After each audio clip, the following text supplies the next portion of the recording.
नमस्कार, मैं राजीव व्यास। VNM TV की बुलेटिन में आपका स्वागत है। देश, दुनिया और शहर जिलों की खबरों से पहले आइए नजर डालते हैं वीएनएम हेडलाइंस पर।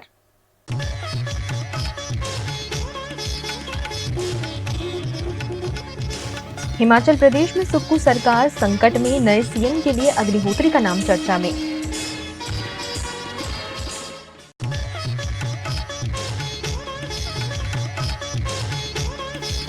गुजरात से 3300 किलो ड्रग्स बरामद, कीमत 2 करोड़ रुपयों से भी ज्यादा।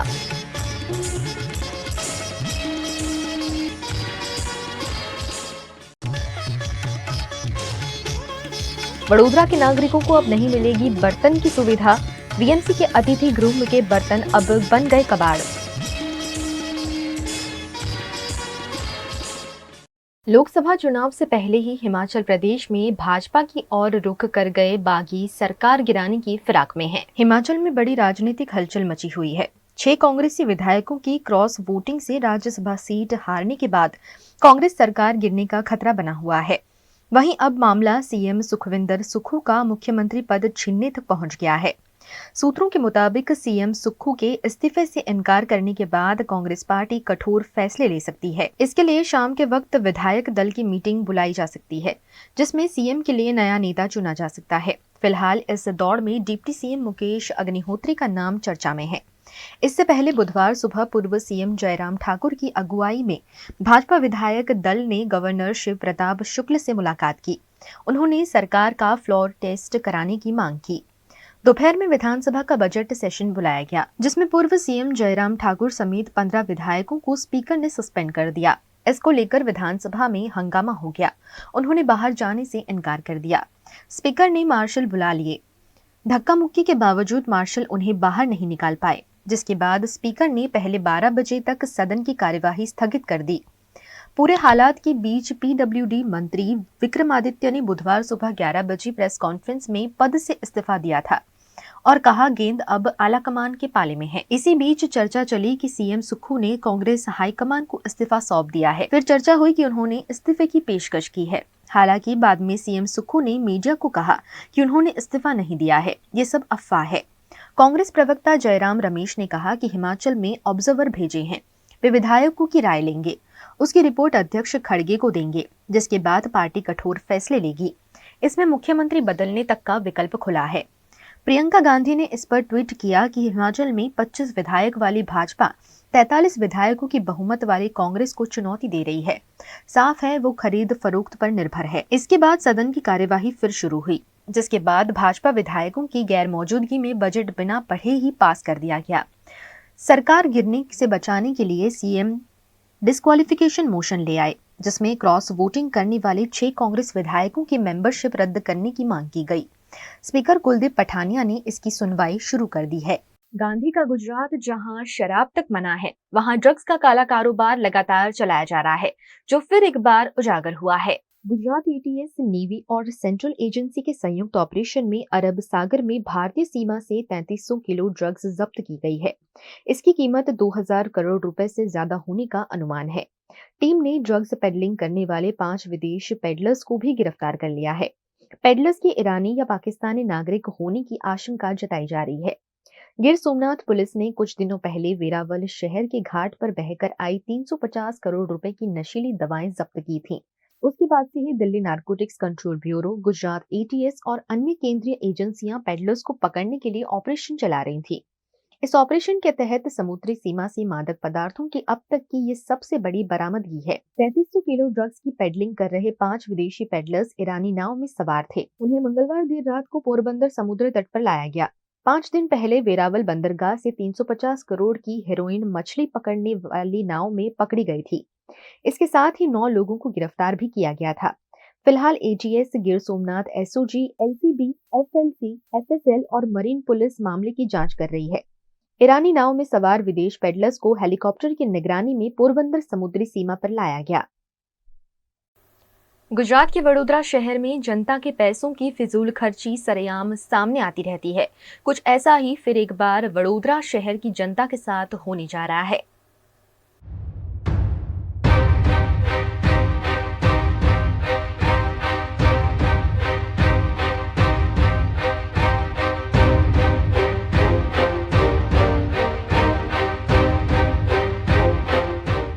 गुजरात के वडोदरा शहर में नागरिकों को सुविधा देने के नाम पे लाखों करोड़ों रुपए खर्च होते हैं और कुछ वक्त सुविधा देने के बाद वो जो लाखों करोड़ों रुपए होते हैं वो फिजूल खर्ची साबित हो जाते हैं। ये बात हमेशा मैं उठाती रही हूँ और हमेशा उजागर भी करती रही हूँ। आज फिर एक बार ऐसा ही एक मामला उजागर कर रहे हैं जिसमें कॉरपोरेशन के अतिथि गृह में, वडोदरा शहर में कॉरपोरेशन संचालित अलग अलग अतिथि गृह है जिनमें लाखों रुपए के खर्च से बर्तन बसाए गए थे और 20,000 रुपए में लोगों को ये बर्तन हॉल के कीमत के साथ दिए जाते थे ताकि जो भी कैटरर हो वो इन्हीं बर्तनों में खाना आराम से बना सके और परोस सके, ताकि वडोदरा के नागरिकों को बर्तन खरीदने की जो अलग से व्यवस्था करनी पड़ती थी वो नहीं करनी पड़ती थी। ये सारी चीज़ें अलग अलग अतिथि गृह से अब निकाल ली गई है और इसे वडोदरा महानगर पालिका के ही स्क्रैप यार्ड यानी कबाड़ का जो गोदाम है वहाँ रखा जा रहा है। आप देखिए कितने बड़े बड़े ये बर्तन है जिसे लाखों रुपए की लागत से खरीदा गया होगा और अब इसे कबाड़ में बेचा जा रहा है। अब ये यहाँ सालों तक पड़े रहेंगे और शायद सड़ जाएंगे, फिर इसका कोई और कॉन्ट्रैक्ट दिया जाएगा और फिर वहाँ से भी वडोदरा महानगर पालिका कमाई कर लेगी। ये जो सुविधा है, अच्छे के अच्छे बर्तन है, उसे अब कबाड़ में भेज दिया गया है। स्क्रैप यार्ड का जो गोदाम है वहाँ इन बर्तनों को उतार दिया गया है और आने वाले दिनों में इसे तो कबाड़ में बेच दिया जाएगा, लेकिन वडोदरा शहर के नागरिकों को जो सुविधा अतिथि गृह में मिल रही थी वो नहीं मिल पाएगी। यहाँ बर्तन जो है शायद सालों से इस्तेमाल में भी नहीं लाए गए हैं, क्योंकि अच्छी की अच्छी बर्तन है लेकिन इस्तेमाल में नहीं लाए जाने की वजह से ख़राब हो गए हैं और अब इसे कबाड़ में बेचा जा रहा है। जब ये खरीदे गए होंगे ये बहुत ज़्यादा कीमत से खरीदे गए होंगे और ना सिर्फ ये एक अतिथि गृह की बात है लेकिन अलग अलग अतिथि गृह में भी कुछ ऐसा ही किया गया है। वो सारे ही बर्तन जो खाना बनाने में इस्तेमाल होते हैं, बड़े बड़े भगोने से लेकर बड़े बड़े ड्रम है जिसमें खाना बनाकर भरा जा सकता है, खाना परोसने के बर्तन हैं, खाना खाने के बर्तन हैं, कटोरियाँ हैं, थालियाँ हैं, जो अब कबाड़ में जा रही है क्योंकि इसका इस्तेमाल शायद सालों से नहीं हुआ है और अब आगे भी इस्तेमाल करने का कोई इरादा नहीं है। ऐसे में ये लाखों करोड़ों रुपए की जो खरीदारी होगी वो अब फिजूल खर्ची साबित हो जाएगी। इन बर्तनों को देखकर लग रहा है कि ये शायद कभी इस्तेमाल में लाए भी गए होंगे कि नहीं। खरीदे तो ये वडोदरा के नागरिकों की सुविधा के नाम पर गए थे और अब इस्तेमाल नहीं किए जाने की वजह से इसे कबाड़ भेज दिया गया है।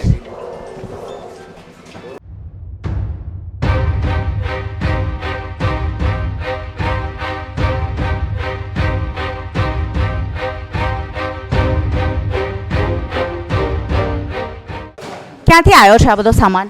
શરદનગર અતિથિગૃહ અને શાંતિનગરનો છે. અને શાના માટે હવે અહીંયા સ્ક્રેપમાં આને મૂકી રહ્યા? શાંતિને એક ઠરાવથી મંજૂરી મળેલી છે કે જૂનું સામાન જે એ થઈ ગયું છે એને સેન્ટર સ્ટોર ખાતે જમા કરાવી દેવાનો, કારણ કે હાલ કોઈને હવે આપણે આપતા નથી વાસણો. કેટલા વર્ષો પહેલાં ખરીદેલા આ વાસણો? આ તો ખાસ એમના અતિથિગૃહ જ્યારે શરૂઆત થયેલી છે ત્યારથી ખરીદેલા છે અને બધા કટાઈ ગયેલા છે, કલઈ થતી નથી, પિત્તળના વાસણો છે. એટલે કે વાસણોનું મેન્ટેનન્સ નથી કરવામાં આવ્યું કે એને યુઝ નથી કરવામાં આવ્યા?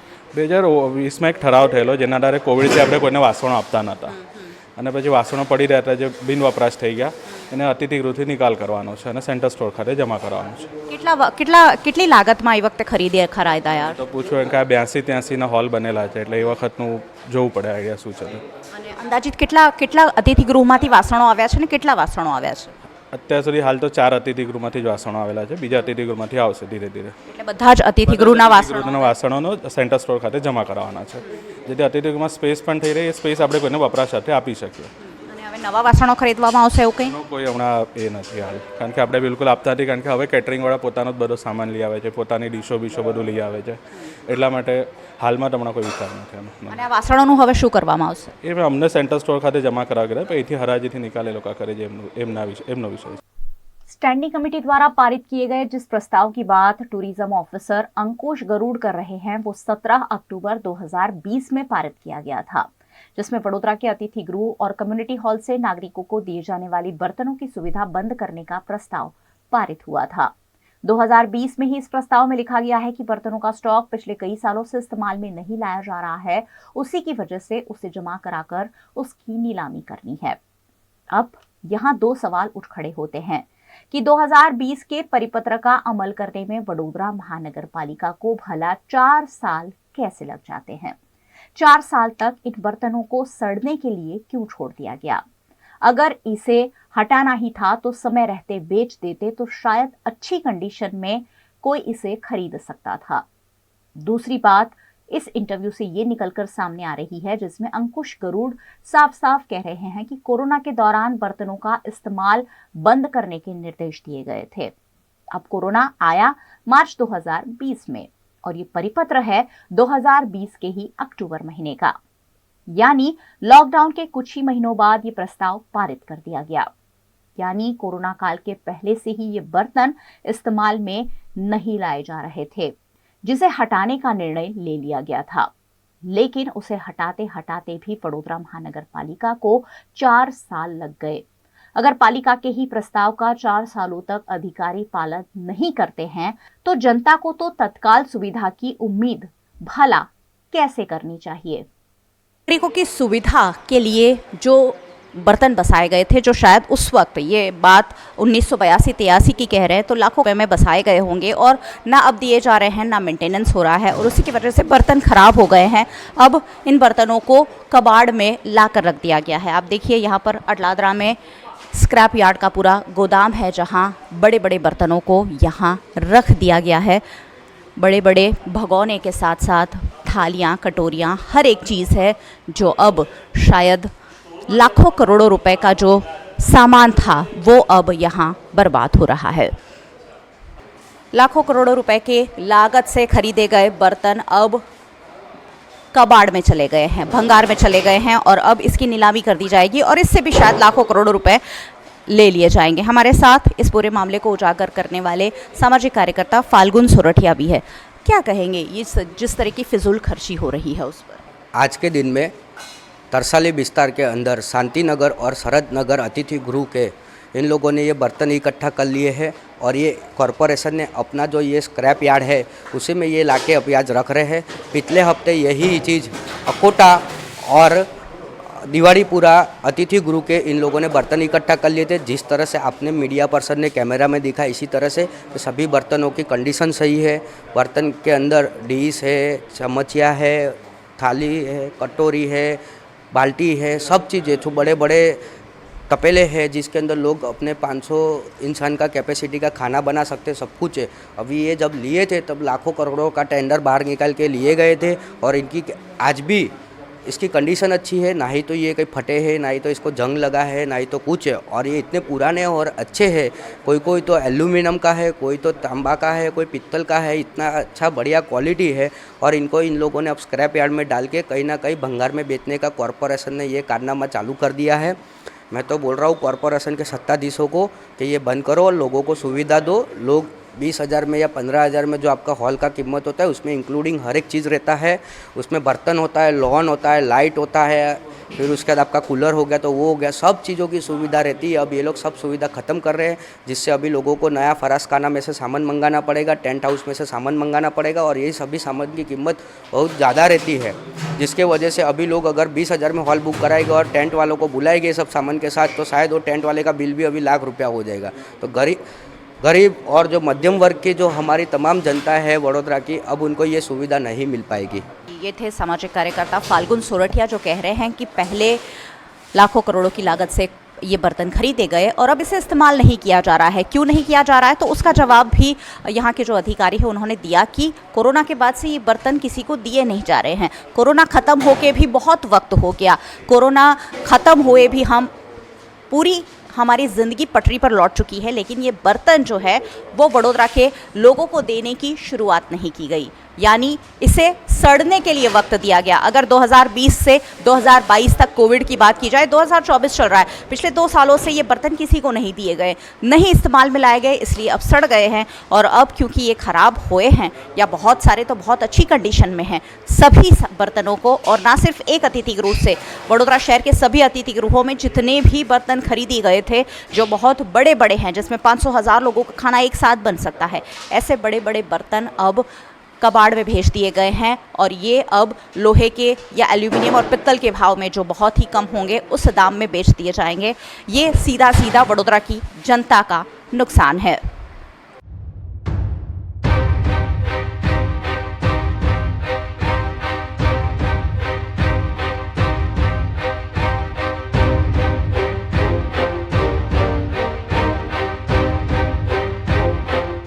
लोकसभा चुनाव से पहले राज्यसभा की 15 सीटों के चुनाव कराए गए, जिसका परिणाम देर रात घोषित हुआ। राज्यसभा की 15 सीटों के लिए मंगलवार 27 फरवरी को वोटिंग हुई। सुबह 9 बजे से जारी वोटिंग शाम 4 बजे खत्म हुई। 3 राज्यों उत्तर प्रदेश, हिमाचल प्रदेश और कर्नाटक में मतदान हुआ। शाम 5 बजे बाद मतों की गिनती की गई। सबसे पहले नतीजे कर्नाटक के आए। कर्नाटक में राज्यसभा की 4 सीटों पर हुई वोटिंग में कांग्रेस के अजय माकन, नासिर हुसैन और जीसी चंद्रशेखर जीते।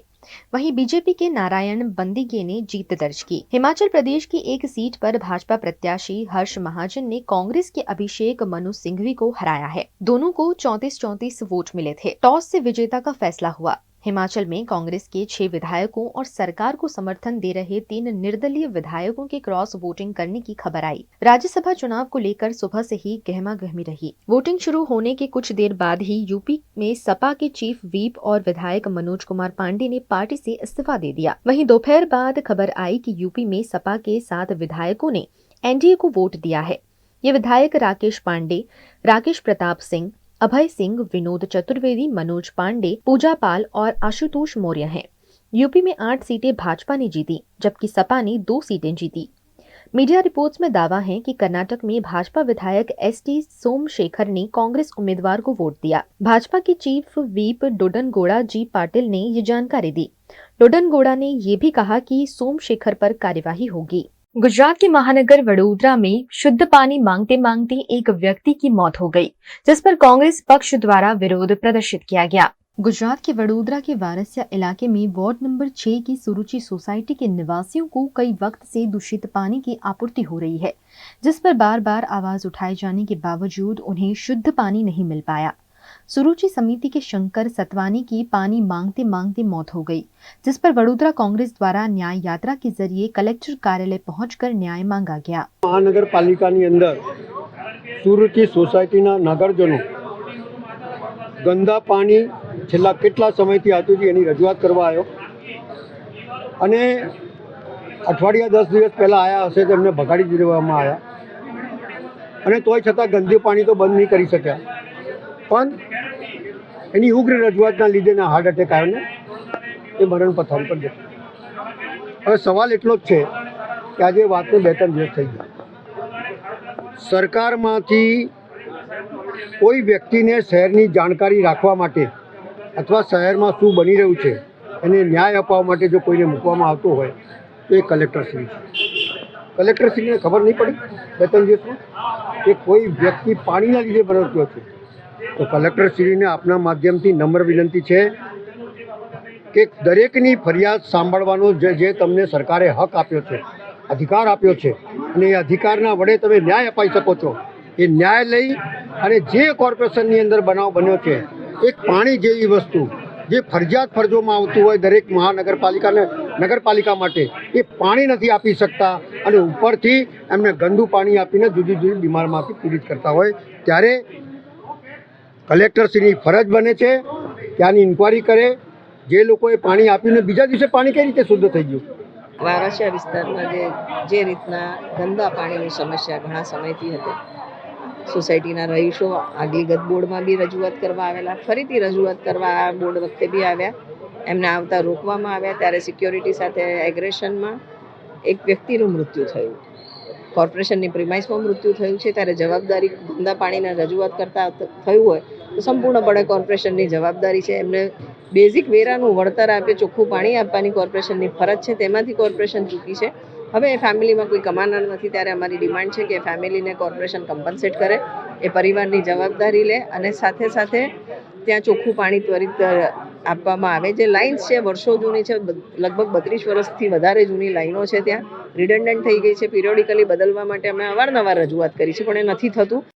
वीएनएम टीवी पर वक्त है एक छोटे से ब्रेक का। ब्रेक के बाद जल्द हाजिर होंगे कुछ और खबरों के साथ, बने रहिए हमारे साथ। वडोदरा का एफोटेल बाय सयाजी हर बार कराता है अलग अलग राज्यों के जायके का मजा। इस बार बारी है महाराष्ट्र के ऑथेंटिक महाराष्ट्रियन फूड की। 3 मार्च तक महाराष्ट्रियन फूड फेस्टिवल में महाराष्ट्रियन जायकेदार नॉनवेज के साथ साथ लीजिए ठेचा, कोथिंबीर वड़ी, मसाला भात और तरह तरह के व्यंजनों का लुत्फ। Test the richness of Maharashtra served on a platter in Maharashtrian Food Festival. Remember the dates 23rd Feb to 3rd March at Apotel by Sayaji, Kalakhoda, Vadodara. Part of the RR Global Conglomerate with a presence in over 50 countries.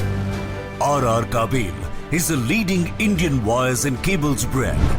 A wide range offering excellent quality and trustworthiness. RR also has a wide range of lighting solutions. Choose from several options that can light up your home or office. Presenting appliances from RR, increasing the style quotient of your home. Delivering convenience every day. RR fans, lighting solutions, air coolers, water heaters, irons and more. When it comes to trust, quality and convenience, ask for home appliances from RR Kabel, your one-stop electric goods solutions provider. Bharat ले रहा है electric अंगड़ाई। क्यों ना हम साथ चले, साथ चले, साथ बढ़े, साथ बढ़े, देश मेरे, देश मेरे। देश को ले जाए नई दिशा की ओर। आपका जॉय, भारत का जॉय।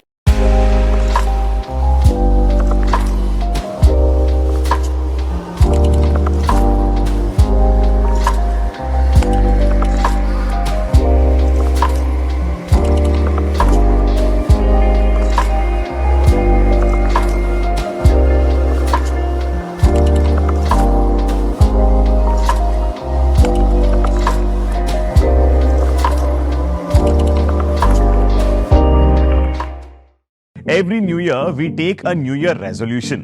New year resolution का मतलब होता है upgrading your life, which means upgrading your lifestyle and upgrading your living space. And that is why the best choice is Trilogy by Courtyard.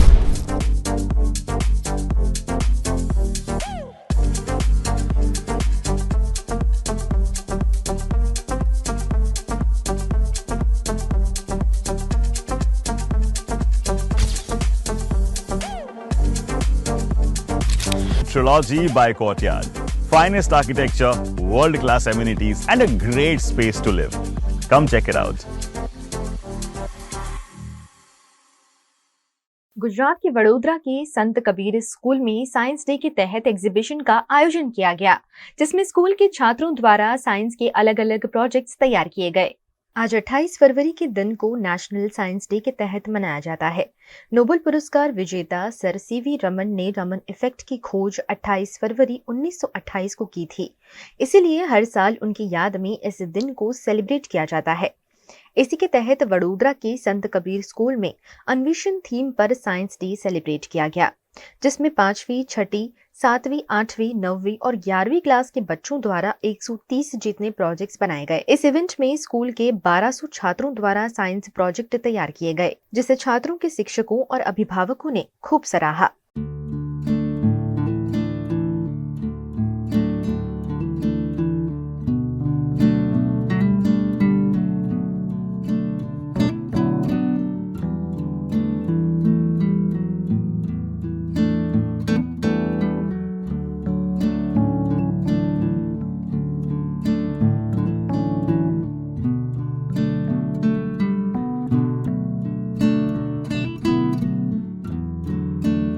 यहाँ पर संत कबीर स्कूल में इस साल हम लोग नेशनल साइंस डे सेलिब्रेट कर रहे हैं। हर साल नेशनल साइंस डे सेलिब्रेट होता है सर सीवी रमन को कमेमोरेट करने, उनका जो इन्वेंशन था उसको ध्यान उन्होंने जो इन्वेंशन किया उसके बारे में होता है।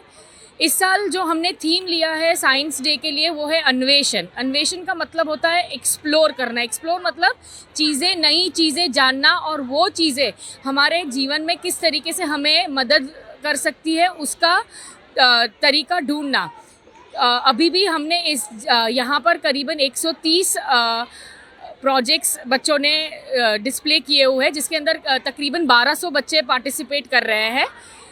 हर बच्चे का एक ही पर्पस रहा है कि जिस तरीके से हम चाहते हैं कि हमारा भारत आत्मनिर्भर बने, तो कैसे हम नई नई चीज़ें, हमारे आगे पीछे जो प्रॉब्लम्स है उसका सल्यूशन हमारे आगे पीछे ही है, तो उसे कैसे हम ढूंढें सल्यूशन को और कई कैसे नए तरीके से हम उसको यहाँ पर डिस्प्ले करें, वो बच्चों ने दिखाया है। गुजरात की वडोदरा की MSU की faculty of technology and engineering में फिर एक बार एनुअल इवेंट फुटप्रिंट फेस्ट का आयोजन होने जा रहा है। वैसे तो MSU में आए दिन कई सारे इवेंट होते रहते हैं, लेकिन 1, 2, 3 मार्च को नेशनल लेवल का एक इवेंट होने वाला है जिसका नाम है footprints.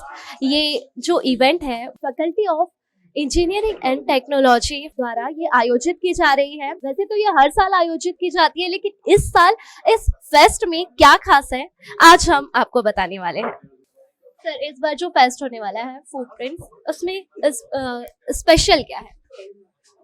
Faculty of technology engineering, the Maharaja Sayajirao university of Baroda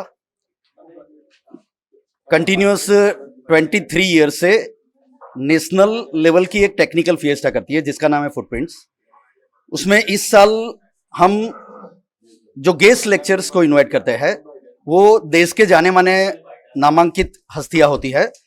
उसमें इस बार हम एडमिरल करमबीर सिंह, जो चेयरमैन नेशनल मैरीटाइम फाउंडेशन है और फॉर्मर चीफ नेवल ऑफिसर, जो प्राइम मिनिस्टर नरेंद्र मोदी जी के साथ नेवल चीफ ऑफिसर के पद पर 2021 तक उनके साथ रहते थे।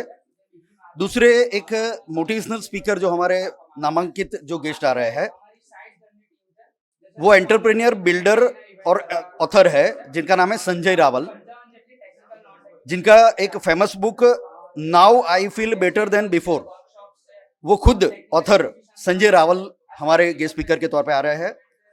दूसरे एक जाने माने गेस्ट स्पीकर विवेक अत्रे, जो टेडेक्स के मोटिवेशनल स्पीकर है और finding success with in book के वो ऑथर है। विवेक आत्रे जी वो एक्स IAS ऑफिसर है और मोटिवेशनल स्पीकर के तौर पे हमारे यहाँ गेस्ट स्पीकर में हम उनको बुला रहे हैं। 3 दिन है ये इवेंट होने वाला है, तो कौन कौन से दिन कौन कौन से इवेंट्स रखे गए हैं? एडमिरल करमबीर सिंह हमारे यहाँ 2 मार्च को 2:30 को एक्सपर्ट लेक्चर देंगे। संजय रावल जी 1 मार्च को एक्सपर्ट लेक्चर देंगे और विवेक अत्रे जी 1 मार्च के शाम को लेक्चर देंगे, गेस्ट लेक्चर देंगे। हमारे यहाँ ये जो स्टूडेंट द्वारा ऑर्गेनाइज किए जाते हुए इवेंट में हम खुद फैकल्टी लेवल से फैकल्टी डीन सर, मैं as a faculty student coordinator, all the teachers of the faculty and all the students of the faculty with support of local police and administrative staff of corporation and fire safety officer, उनका भी हम help लेके व्यवस्था के लिए पूरा बंदोबस्त करते हैं। कार्यक्रम के पीछे मेन हमारा मोटो ये है कि पूरे देश में faculty of technology engineering the Maharaja Sayajirao university एक ऐसा नेशनल लेवल का फिएस्टा जो टेक्निकली स्टूडेंट्स को अपनी स्पर्धात्मकता को प्रेजेंट करने के लिए एक प्लेटफॉर्म दे, वो हम प्रोवाइड करते हैं कि देश के पूरे कॉलेजेस के टेक्निकल स्टूडेंट्स इस लेवल के टेक्निकल फिएस्टा में आ सके और यहाँ पार्टिसिपेट करके अपनी स्किल के द्वारा अलग अलग departments, mechanical, electrical, chemical, civil, सब डिपार्टमेंट के टेक्निकल लेवल के बहुत ही एक्सपर्ट लेवल के या व्हाट आई कैन से कि एकदम एक्सपर्ट लेवल के हम इवेंट्स करते हैं जिसमें उनका स्पर्धात्मकता को पूरी चैलेंज मिलती है। मार्च एंडिंग नजदीक आते ही इनकम टैक्स विभाग द्वारा द्वितीय वर्ष का दूसरा बड़ा सर्च ऑपरेशन गुजरात के राजकोट में अग्रणी बिल्डर लॉबी पर चलाया जा रहा है। गुजरात के सौराष्ट्र में ऑर्बिट ग्रुप के विनेश पटेल और बिल्डर दिलीप लाड़ानी बड़े उद्योगपति माने जाते हैं। उनके साथ जुड़े हुए पार्टनर के वहां इनकम टैक्स की रेट से हड़कंप मच गया है। राजकोट इन्वेस्टिगेशन विंग के 150 अधिकारियों ने ऑर्बिट ग्रुप और लाड़ानी एसोसिएट के अलग अलग प्रोजेक्ट में निवेश करने वाले फाइनेंसर और पार्टनर के वहां सर्च ऑपरेशन चलाया। इस सर्च ऑपरेशन में कई गुमनाम हिसाब बाहर आने की संभावना जताई जा रही है। राजकोट में 15 जगहों पर इनकम टैक्स विभाग की टीमों ने एक साथ इस कार्यवाही को अंजाम दिया, जिसमें ऑर्बिट ग्रुप के orbit tower, orbit royal garden समेत के प्रोजेक्ट और दिलीप लाड़ानी के ट्विन टावर प्रोजेक्ट में हिस्सेदारी करने वाले इन्वेस्टर भी इनकम टैक्स की रडार में आ गए हैं, जिसके चलते पूरे सौराष्ट्र में बिल्डर लॉबी में हड़कंप मच गया। छत्तीसगढ़ के गोरेला पेंड्रा मरवाही में सर्व यादव समाज ने उग्र आंदोलन कर अपनी 3 सूत्रीय मांगों को कलेक्टर को आवेदन देकर सरकार समक्ष दोहराया है। छत्तीसगढ़ के गोरेला पेंड्रा मरवाही जिले में सर्व यादव समाज की ओर से कलेक्टर को आवेदन दिया गया, जिसमें समाज की 3 सूत्रीय मांगों पर प्रशासन का ध्यान आकर्षण कराया गया है, जिसमें छत्तीसगढ़ यादव समाज के प्रदेश अध्यक्ष रमेश यादव और यादव समाज के लोग शामिल हुए। पिछले कई समय से यादव समाज अपनी 3 सूत्रीय मांगों पर आवाज उठाता रहा है, लेकिन कोई सरकार उनकी मांगों पर ध्यान नहीं दे रही है। हमारे समाज के लोग बरसों से निवास करते हैं, 100 साल हो गया, 150 साल हो गया, 70 साल हो गया, 80 साल हो गया, और बरसों से निवासरत होने के बावजूद भी आज तक उनके पास वनांचल क्षेत्र में निवासरत का पट्टा नहीं, जिसके कारण आए दिन वन विभाग के अधिकारी चाहे राजस्व विभाग के अधिकारी जब पाते हैं तब हमारे समाज के लोगों को प्रताड़ित करते हैं। कभी कोई बथान उखाड़ देता है तो कभी गाय भैंस को अंदर कर देते हैं, कभी बर्तन को उखाड़ देते हैं तो कभी घी मांगते हैं तो कभी और कुछ करते हैं। इससे ज़्यादा प्रताड़ित हमारा समाज है। इसलिए सरकार ने एक स्पष्ट निर्देश है कि 2005 के पहले जो लोग निवासरत थे उनको वन भूमि का पट्टा दिया जाए, लेकिन आज पर्यंत तक वन भूमि का पट्टा नहीं मिला है। इसलिए आज एक सांकेतिक रूप से हम लोगों ने कलेक्टर के सामने मांग रखने का सांकेतिक रूप से एक बैठक करके और ज्ञापन सौंपने के लिए सौंपे हैं। दूसरा ये है कि यादव समाज की जनसंख्या पूरे छत्तीसगढ़ में लगभग 35 लाख की, और जिस समाज की जनसंख्या 35 लाख हो उसकी राजनीतिक रूप से पूरा उपेक्षा हो रहा है। आप लोग भी देख रहे होंगे, आज चाहे पूर्ववर्ती सरकार रही हो तो चाहे भी वर्तमान सरकार में हो तो मुद्दे कई हैं, पर हम विशेष मुद्दे 2-3 प्रकार के हैं। जो साधारण हत्याकांड है कवर्धा में हुआ है उसकी न्यायिक जांच हो, सीबीआई जांच हो, और दूसरा मुद्दा वनांचल में जो हमारे यादव भाई रहते हैं और यादव भाइयों की अवहेलना की जाती है अधिकारियों और पदाधिकारियों द्वारा, क्योंकि उनका कई वह जल जमीन से जुड़े हुए व्यक्ति हैं, चरवाहे के रूप में रहते हैं, और वो जंगल जमीन पे रहते हुए उनको भू अधिकार का पट्टा नहीं दिया जा रहा है। क्या ये सरकार का न्याय योजना के तहत है? ये सरकार क्या हमसे न्याय कर रही है? अभी पिछली सरकार ने क्या निर्माण करवाया था? गौठान। उस गौठान निर्माण का धरातल में कोई अस्तित्व नहीं रह गया है। इस सरकार से भारी अपेक्षाएं हैं हमारी, और हम ये चाहते हैं कि हमारे समाज को भी तवज्जो दिया जाए। हमारा समाज छत्तीसगढ़ राज्य में 2nd लार्जेस्ट जनसंख्या की समाज है, उसके बाद भी हमारे समाज की अवहेलना की जा रही है। गुजरात के भरूच जिला के झगड़िया में ली गई केले की फसल विदेश में एक्सपोर्ट की गई। भरूच जिला के झगड़िया तालुका से पहले ड्रैगन फ्रूट का जत्था विदेश भेजा गया था, जिसकी जानकारी केंद्रीय मंत्री पीयूष गोयल ने खुद ट्वीट कर दी थी। अब झगड़िया तालुका के उमल्ला गांव के आधुनिक किसान जनक पटेल ने एक अनोखी उपलब्धि हासिल की है। जनक पटेल ने अपने खेत में 7 एकड़ जमीन में केले की फसल ली थी, जिसकी treatment agro search India company द्वारा की गई। मेहनत के साथ ली गई ये फसल अब ओमान जैसी गल्फ कंट्री में एक्सपोर्ट की गई है, जिससे झगड़िया तालुका गौरवान्वित हुआ है। इस उपलब्धि पर खास बातचीत में कहा कि अगर यहाँ के केलों को विदेश में एक्सपोर्ट किया जाता है तो किसानों को काफी फायदा होगा। मैं 13 વીંગામાં કેળ પાકનું વાવેતર કરેલ છે, જે 12 જૂન 2023 ના રોજ પ્લાન્ટેશન કરેલું હતું, જેમાં એગ્રી સર્ચ ઇન્ડિયા શિવરામભાઈ અકરવલ સાહેબ તેમજ એમની નિગરાણીમાં ટોટલ ખાતરથી માંડી બધી દવાઓ હાર્દિકભાઈ મારુતિ એગ્રો જેમણે ત્યાંથી પ્રોડક્ટ મળી રહે છે એ મુજબ એમના કીધા મુજબ આપણે ટ્રીટમેન્ટ કરી છે, અને અત્યારે 30 થી 32 કિલોની આસપાસ મને એનું પ્રોડક્શન મળી રહ્યું છે। તે બદલ હું એગ્રી સર્ચ ઇન્ડિયા કંપની તેમજ હાર્દિકભાઈ અને એમની પૂરી ટીમનો ખૂબ ખૂબ આભાર વ્યક્ત કરું છું। આજે હું છું ઝઘડિયા તાલુકા ઉમલ્લા ગામે છું। આપણા ખેડૂત છે જનકભાઈ પટેલ, એમના કેળા છે એક્સપોર્ટ થઈ રહ્યા છે ઓમાન, અને આપણી જે ટ્રીટમેન્ટ છે એગ્રી સર્ચની એમને શરૂઆતથી લઈને એન્ડ સુધી કરી છે। કેળા એવા બન્યા છે કે આજે એમના કેળા ઓમાન જઈ રહ્યા છે, અને કેળાની કીપિંગ ક્વોલિટી લઈને ચિલિંગથી લઈને બધું એક્સપોર્ટ છે એકદમ। અને આજે તમે સમગ્ર આ ઝઘડિયા વિસ્તારમાં જોશો તો એવી વાડી તમને જોવા નહીં મળે। VNM टीवी पर वक्त है एक छोटे से ब्रेक का। ब्रेक के बाद जल्द हाजिर होंगे कुछ और खबरों के साथ। बने रहिए हमारे साथ।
ये पहल है बच्चों को अपने मनोभाव से अवगत कराने की। ये पहल है बच्चों को मानसिक स्वास्थ्य समझाने की। ये पहल है नए समाज के रचनाकारों को मानसिक स्वस्थ बनाने की। ये पहल है VNM फाउंडेशन की, बच्चों को बेहतर कल की ओर ले जाने की।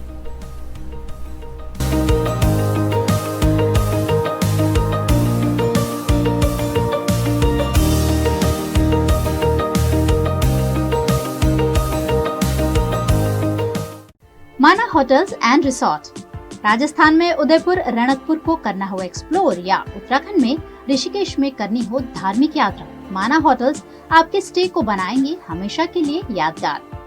राजस्थान के ऐतिहासिक विरासत के बीच माना होटल्स का कंफर्टेबल स्टे आपको कराएगा अद्भुत अनुभूति। माना होटल्स के लग्जरियस प्रीमियम रूम्स और विलास है बेहद शानदार। ऋषिकेश की वादियों में माना होटल्स का होम स्टे देता है शानदार घर का feel. Next time, plan your holidays with Mana Hotels. Contact 8107888800.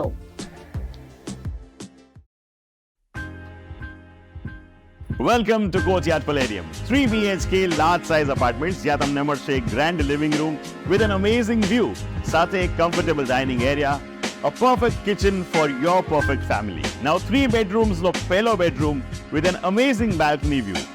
સાથે the second bedroom which is very comfortable, very cozy and has ample of sunlight. And now for the third and the master bedroom of this house. This is so amazing, so grand and so beautiful. Best વાત આ apartments ની એ છે કે અહીંયા તમને મળે છે walk through balcony. So now I'll see you in the living room. Let's go. This is amazing, right? Courtyard Palladium. 3 BHK large apartments near Earth Infinity in Bhaili. Don't forget to visit.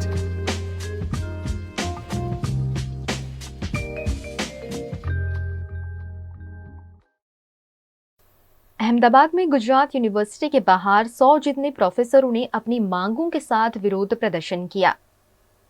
Gujarat university के बाहर गुजरात राज्य के 100 जितने प्रोफेसरों ने अपने सालों पुरानी मांगों को लेकर प्रदर्शन किया। इन प्रोफेसरों ने काले कपड़े पहनकर हाथ में बैनर पोस्टर के साथ अपना आक्रोश जताया। इन प्रोफेसर ने उत्तर के तहत प्रो डाटा के तहत वेतन और पेंशन की मांग की और इनका कहना था कि वो प्यून से भी कम सैलरी में काम कर रहे हैं। इन प्रोफेसरों ने विरोध करते हुए सरकार से उनकी समस्या के निवारण की मांग की।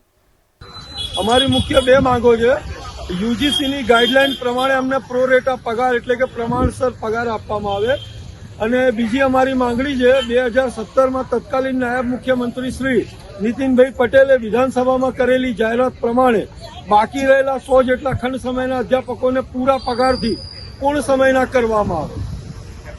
અત્યારે હાલમાં અમે ફક્ત 8,400 થી 25,200 રૂપિયાનો પગાર મેળવી રહ્યા છે। તમામ 30 વર્ષથી વધુ નોકરી કરી ચૂક્યા એવા અધ્યાપકો છે આ પગાર અમારા પટાવાળા કરતા પણ ઓછો પગાર છે. 30 વર્ષથી પ્રોફેસર તમામ પ્રક્રિયા પૂર્ણ કરીને યોગ્યતા જે તે સમયે જે યોગ્યતા હતી એ પ્રમાણે લેવાયેલા છીએ અમે. અને અત્યારે હાઈકોર્ટના ચુકાદાનો પણ અમલ નથી કરાતો. નાનકડા વર્ગ સામે સરકાર અપીલમાં ગઈ છે. 8-8 વર્ષ ડિવિઝન બેન્ચમાં અપીલો કાઢે છે. 100 જેટલા નાનકડા વર્ગ સામે અપીલમાં જાય સરકાર. આટલી ફાઇટ આપે બરાબર ના કહેવાય.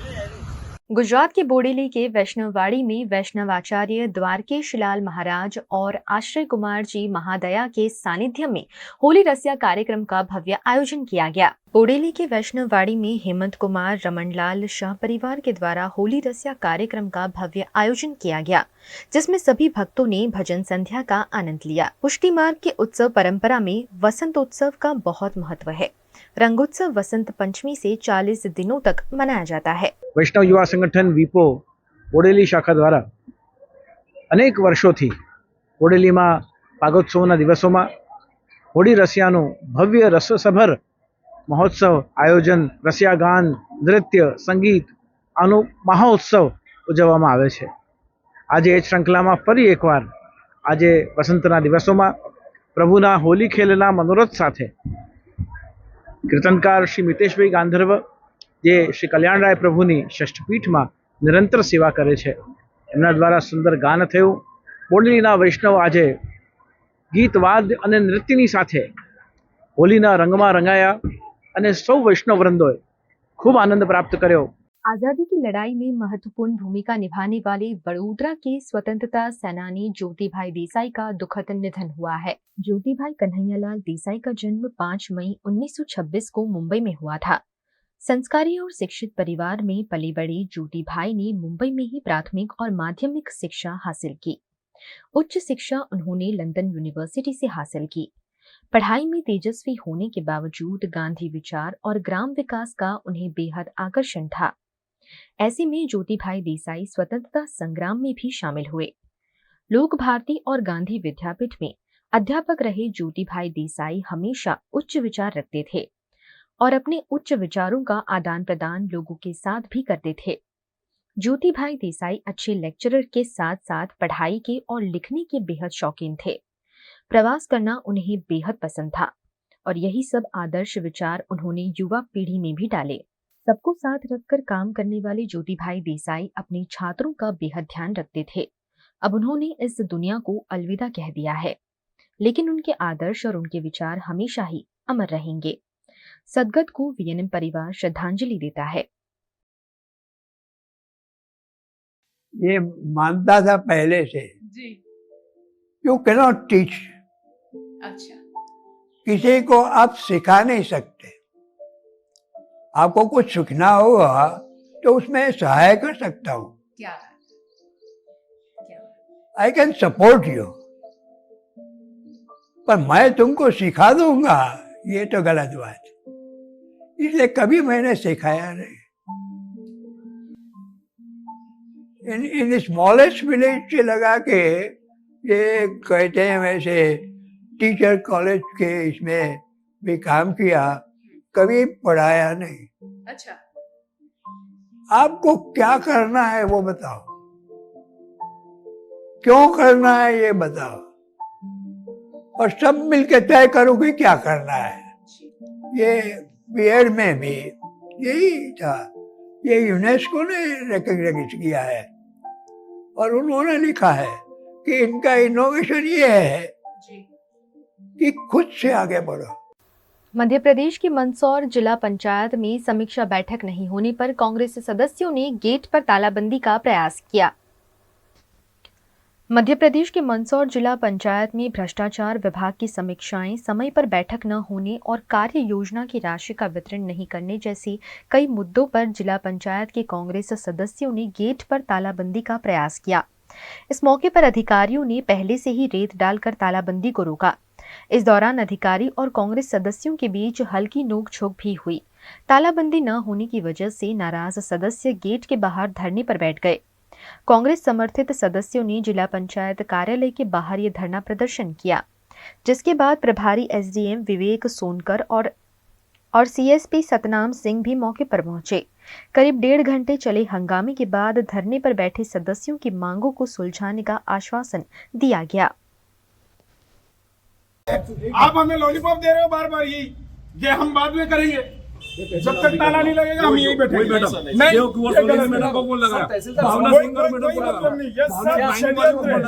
ठीक है, रिस्पॉन्सिबल है क्या? अरे तहसीलदार मेरा नाम पंचायत सीओ आएंगे इधर, 10 मिनट और वेट करेंगे। ठीक है, करो कार्रवाई।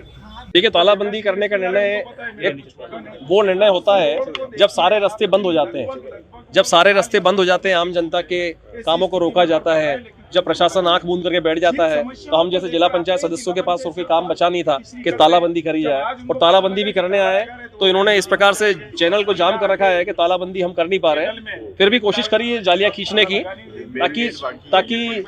ताकि जनता इस बात को देखे कि उनके जनप्रतिनिधि जिनको उन्होंने चुन करके भेजा वो उनके हक की लड़ाई के लिए यहाँ पर किस प्रकार से लड़ाई लड़ रहे हैं। लेकिन हालात ये है कि हमारे जिला पंचायत सीओ और जिला प्रशासन आंखें बंद करके बैठा है। कई महीनों से विभागीय समीक्षाएं नहीं हुई है।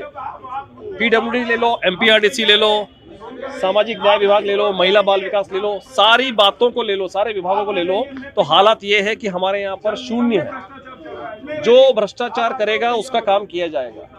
मैंने कई मुद्दे उठाए हैं। पिछले 1.5 साल से हम सिर्फ कचौरी, समोसा और चाय पीने ही आ रहे हैं यहाँ पे, और जब हम कोई बात करते हैं तो बात करने की बजाय लीपापोती करके अगली बैठक में विभागीय समीक्षा होगी उस तक के लिए टाल दिया जाता है। मेरा सोचना है कि कार्य विलंब होने का कारण सिर्फ ये है कि सब कुंभकर्ण की नींद सोए में काम करना कोई नहीं चाहता, और काम कोई तब करता है जब उनकी टेबल के नीचे से धनराशि सरकाई जाती है। जो जिला पंचायत के सदस्य लोग हैं वे अपने बारे में कुछ उनके विषय थे वो जो रखने के लिए यहाँ पर आए थे, तो उनके विषय पे चर्चा की गई है और उनको निराकरण के लिए अवगत कराया गया है कि जो भी शासन के निर्देशानुसार होंगे उनमें उनको अवगत कराया जाएगा कार्रवाई। सर, किस तरह की मांगे हैं? चूँकि उनकी बहुत सारी मांगे थी, अब वो उसके संबंध में उन्होंने कुछ जो अभी आपके सामने चर्चा की है कि बैठकों के संबंध में है और बैठकों के पालन प्रतिवेदन के संबंध में, तो संबंधित अधिकारियों को अवगत कर आपको भी अवगत कर। गुजरात के वासद में स्थित सरदार वल्लभ भाई पटेल इंस्टीट्यूट ऑफ टेक्नोलॉजी का 27वां वार्षिकोत्सव उत्साह के साथ मनाया गया। वासद की सरदार वल्लभ भाई पटेल इंस्टीट्यूट ऑफ टेक्नोलॉजी में वार्षिकोत्सव आयोजित किया गया, जिसमें प्रिंसिपल डीपी सोनी द्वारा कॉलेज की विभिन्न गतिविधियों का रिपोर्ट पेश किया, जिसमें जीटीयू के विभिन्न सेमेस्टर में आयोजित परीक्षा में छात्रों का उच्च प्रदर्शन ध्यान आकर्षित करने वाला रहा। इसके अलावा छात्रों द्वारा साल भर की गई अलग अलग गतिविधियों और प्रतियोगिताओं में राष्ट्रीय स्तर पर प्राप्त की गई सिद्धि बदल उन्हें सम्मानित किया गया।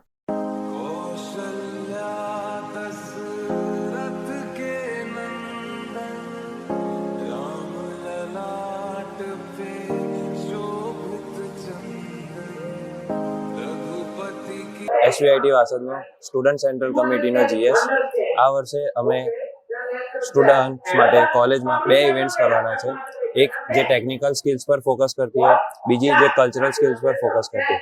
ટેકનિકલ સ્કિલ્સમાં જે આપણે ટેકનિકલ નોલેજીસ હોય, જેમ કે સોફ્ટવેર હોય, હાર્ડવેર હોય, મેકેનિકલ હોય, ઇલેક્ટ્રિકલ હોય, એવા બધાના ઇવેન્ટ્સો રાખીએ છીએ, જેમાં કોલેજના બહારથી બી સ્ટુડન્ટ્સ આવે છે, જે લોકોને એક્સપોઝર મળે, એ લોકોને બી શીખવા માટે નવી નવી સ્કિલ્સ મળે।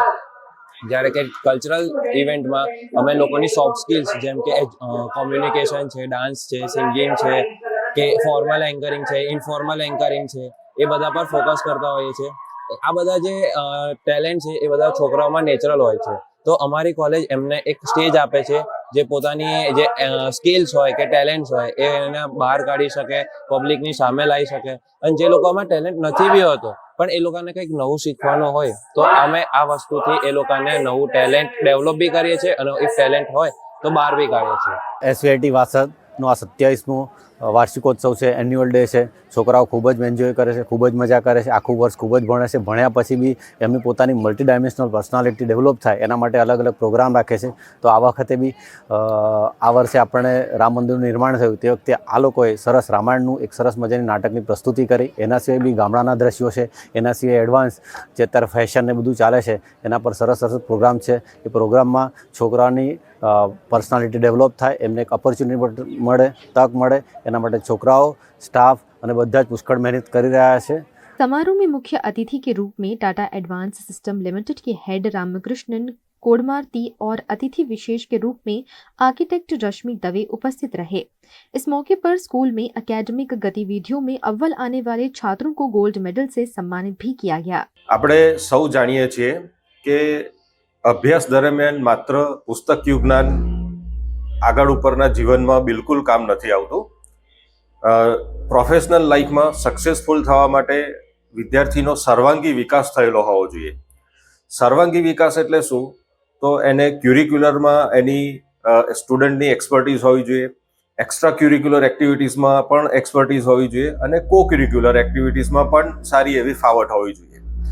ક્યુરિક્યુલર એટલે જે કંઈ 4 વર્ષ દરમિયાન વિદ્યાર્થી કોલેજમાં ભણતો હોય છે, અલગ અલગ સબ્જેક્ટ્સ ભણતો હોય છે, એ બધા ક્યુરિક્યુલર કહેવામાં આવે છે। પછી કો ક્યુરિક્યુલર આવે। કો ક્યુરિક્યુલર એટલે કોલેજમાં જે કંઈ ભણ્યો છે એને સપોર્ટ કરતી એક્ટિવિટીઝ, જેમ કે પ્રોજેક્ટ્સ કરો, ઇન્ટર્નશીપ કરવી વગેરે વગેરેનો સમાવેશ થાય। તો ક્યુરિક્યુલરની સાથે કો ક્યુરિક્યુલર એક્ટિવિટીમાં પણ ખૂબ જ સારી રીતે કામ કરેલું હોવું જોઈએ। અને આ બે સિવાયની એક્સ્ટ્રા ક્યુરિક્યુલર એટલે કે સ્પોર્ટ્સ છે, NSS છે, કલ્ચરલ ઇવેન્ટ્સ છે, આ પણ એટલી જ જરૂરી છે। उत्तर प्रदेश के आगरा नगर निगम में भ्रष्टाचार चरम सीमा पर पहुंच गया है। यहां 1.5 महीने के भीतर भ्रष्टाचार की एक और घटना सामने आई है। उत्तर प्रदेश के आगरा में नगरपालिका का भ्रष्टाचार चरम पर है। 28 दिनों में यहां दूसरी बार एंटी करप्शन ने आवास विकास कॉलोनी सेक्टर 9 स्थित जोनल ऑफिस के अधिकारी अमित शर्मा को 5,000 रिश्वत लेते पकड़ा है। आरोपी अधिकारी के खिलाफ हरिपर्वत थाने में भ्रष्टाचार निवारण अधिनियम के तहत मुकदमा दर्ज कराया गया है। इससे पहले 9 जनवरी को विजिलेंस ने 1 लाख घूस लेते हुए राजस्व निरीक्षक शिप्रा गुप्ता और दलाल सुभाष को पकड़कर जेल भेजा था। पूर्व सूचना के आधार पर एंटी करप्शन ब्यूरो द्वारा ये कार्यवाही की गई, जिसके बाद सरकारी अधिकारियों में हड़कंप मचा हुआ है। बड़ा ही दुर्भाग्यपूर्ण है नगर निगम के लिए फिर से काला दिन था कल का। ये अभी 2 महीने भी नहीं बीते हैं, फिर से भ्रष्ट अधिकारी रंगे हाथों पकड़ा गया है विजिलेंस की टीम द्वारा। तो बड़ा ही दुर्भाग्यपूर्ण दिन था। आगरा की जनता को ये लोग छल रहे हैं और भ्रष्टाचार पूरी तरह से उनकी जड़ों में भरा हुआ है, जड़ तक पहुंच चुका है भ्रष्टाचार। और 5-5 हजार रुपए की रिश्वत तक को ये लोगों को परेशान कर रहे हैं। लोगों के बिल बढ़ा देते हैं, बिल को फिर बढ़ाने के नाम घटाने के नाम पर फिर उन पे अनावश्यक रूप से वसूली करने का प्रयास करते हैं। गुजरात की आर्थिक राजधानी और भारत की पहली हेरिटेज सिटी अहमदाबाद को टाइम्स ऑफ इंडिया के सर्वेक्षण में इंफ्रास्ट्रक्चर पॉइंट ऑफ व्यू से रहने के लिए श्रेष्ठ शहर करार दिया गया है, जिस पर अहमदाबाद की मेयर प्रतिभा जैन ने अपनी खुशी जताई। અમદાવાદ મ્યુનિસિપલ કોર્પોરેશન દ્વારા 8મી, 9મી અને 10મી માર્ચે 2024ના રોજ સાબરમતી રિવરફ્રન્ટ ખાતે ફૂડ ફેસ્ટિવલનું આયોજન કરવામાં આવ્યું છે અને આ જે ઇવેન્ટ છે, જે રીતે હેરિટેજ વર્લ્ડ સિટી અમદાવાદમાં કાંકરિયા કાર્નિવલ, પુસ્તક મેળો, ફ્લાવર શો, જેને ગિનીસ બુક ઓફ વર્લ્ડમાં સ્થાન મળેલ છે, એવી જ રીતે આ એક ચોથી ઇવેન્ટ અમે અહીંયા અમદાવાદ કોર્પોરેશન દ્વારા શરૂઆત કરવામાં આવી છે અને આ ઇવેન્ટમાં અનેકાનેક નિષ્ણાતો, એમાં લગજિત પત્રકાર અને જે લેખક બધા જ ભાગ લેશે અને આ ઇવેન્ટમાં ખાસ 2 પ્રકારની જે થીમ છે, એમાં એક લક્ઝરિયસ થીમ અને એક પ્રાદેશિક થીમ, એમાં જે અને એક ખાસ અનોખો કોફી પેવેલિયન બનાવવામાં આવ્યો છે, જેમાં કે લોકો એની મુલાકાત લઈ અને જે કોફી પ્લાન્ટ છે અને જે મુલાકાતમાં જે કોફી ઉકાળેલી કોફીનો પણ મજા ત્યાં માણશે। VNM टीवी की खबरें अब आप YouTube, Facebook, Instagram के अलावा OTT प्लेटफॉर्म पर भी लाइव देख सकते हैं। डेली हंट, जियो टीवी, वोडाफोन टीवी और जियो फाइबर पर 498 नंबर के चैनल पर भी 24 घंटे VNM टीवी आपके लिए उपलब्ध है। देखते रहिए VNM टीवी। नमस्कार।